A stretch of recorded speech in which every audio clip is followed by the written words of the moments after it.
In Afghanistan and Cambodia, Soviet communism is engaged not in wars of liberation, but wars of conquest.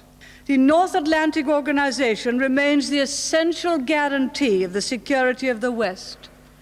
And whatever problems may arise elsewhere in the world, it is still the strategic balance that assures peace in Europe, and our principal contribution to peace must continue to lie in our contribution to that balance.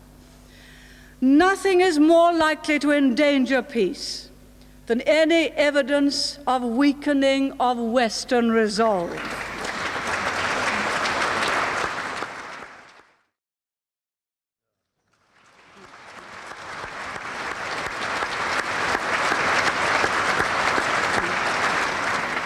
Today in Moscow, the Soviet people and international representatives have paid their respects to a former leader. This is an important moment, not only for the people of the Soviet Union, but for the future of East-West relations.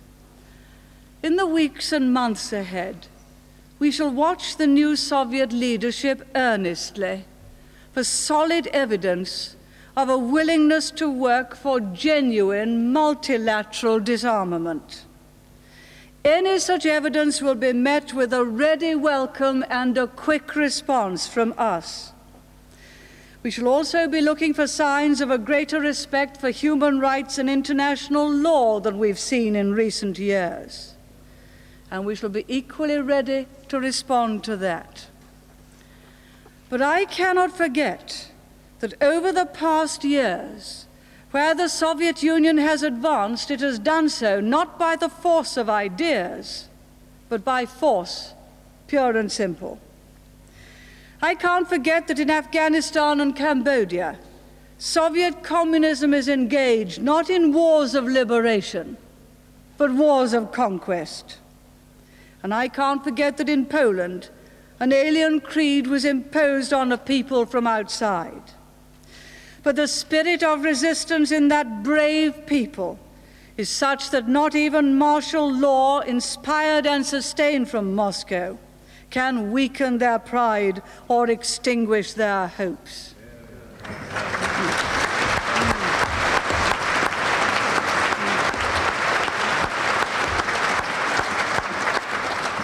And I cannot forget the Berlin Wall, a grim monument to a cruel and desolate creed. Concrete evidence that the communists know that when people are free to choose, they choose to be free. Nor can we forget the remorseless increase in Soviet military strength. In this year alone, they have installed a further 132 SS-20 nuclear warheads. The North Atlantic Organization remains the essential guarantee of the security of the West. And whatever problems may arise elsewhere in the world, it is still the strategic balance that assures peace in Europe, and our principal contribution to peace must continue to lie in our contribution to that balance. Nothing is more likely to endanger peace than any evidence of weakening of Western resolve.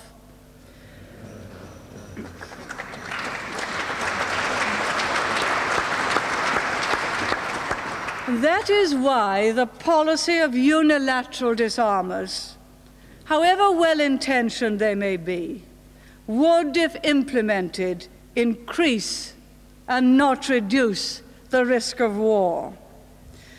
So far as their case rests on the hatred of nuclear weapons, and we all hate them, surely it is better to secure a reduction on both sides rather than on one side only. A reduction on both sides would make the world a safer place. We must maintain our defenses. They guarantee our freedom. But they do something more than that.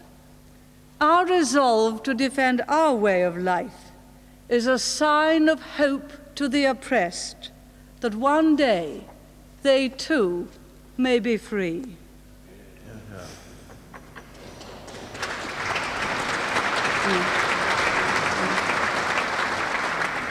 My Lord Mayor, 1 year ago, indeed one momentous year ago, I talked to you about the need for all of us to work for one free world. The common threads that bind us in one strong, united West transcend all national interests. For if political freedom, economic efficiency, and individual vitality were lost, then humanity would enter its darkest age, and there would be no escape to some remaining oasis of freedom. I am sometimes asked, what does the future hold? I can't tell you for sure this year any more than I could last year. But of this I am sure. If we are strong in defense, if we are sound in finance, if we stand by our friends and allies, if we uphold liberty under the law, if we encourage the habit of enterprise, if we cultivate a sense of personal responsibility, and if we have faith in ourselves, then we can be confident that we shall surmount whatever problems lie ahead.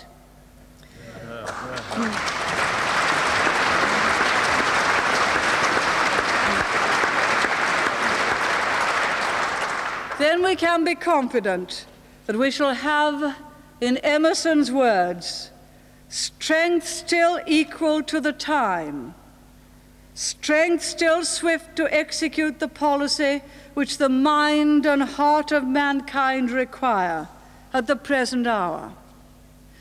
Then we shall face the challenge of the 80s and the 90s, not with illusions, not with doubts, but with realism and determination, with the will to take risks, the will to overcome the obstacles, and the will to succeed.